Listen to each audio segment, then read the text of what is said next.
this is something that happened to me.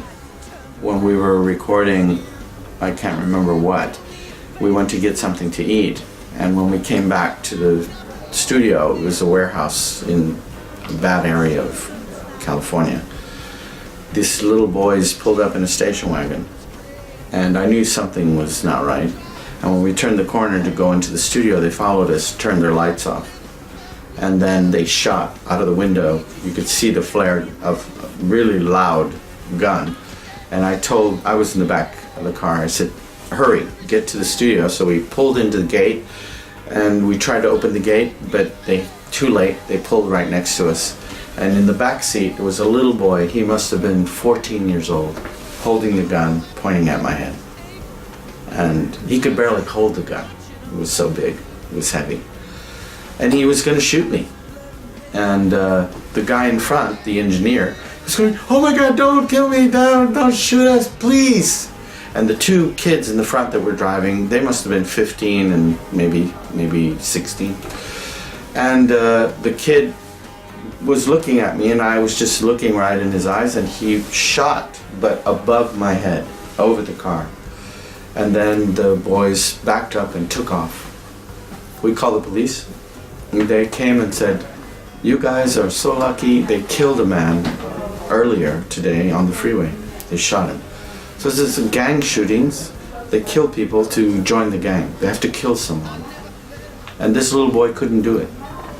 He couldn't kill me. And so I wrote this song about respecting,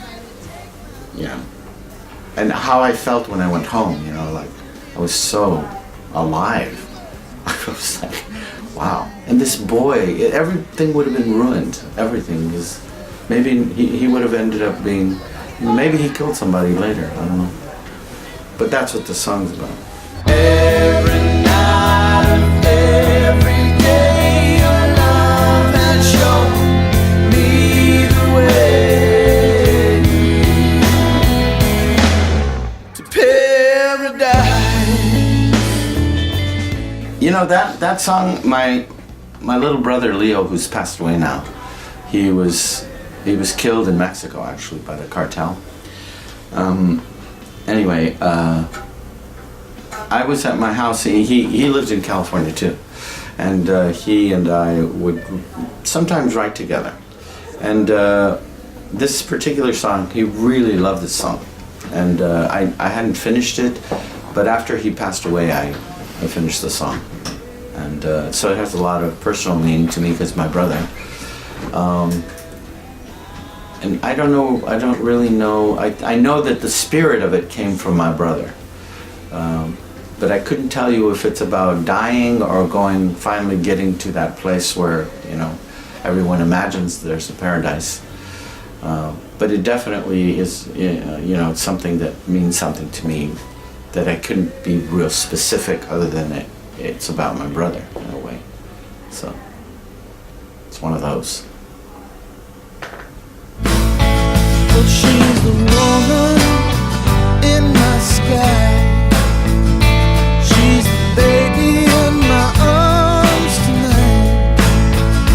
She's the drug of my heart that beats. She's that desperate last hit that made me. In my arms tonight. This is just a love song that came to me in a hotel when it was snowing really bad, and I was pretty lonely, so I just imagined my girl there in the hotel and made up this fantasy, and then I masturbated and went to bed. No, okay.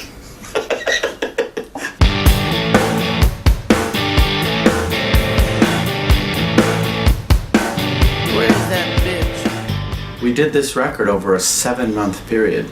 We recorded and were in the studio for a very long time. And thanks to Robert's money, we could do that.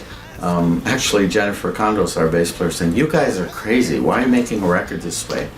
All you're doing is having lunch and dinner and then talking about the songs.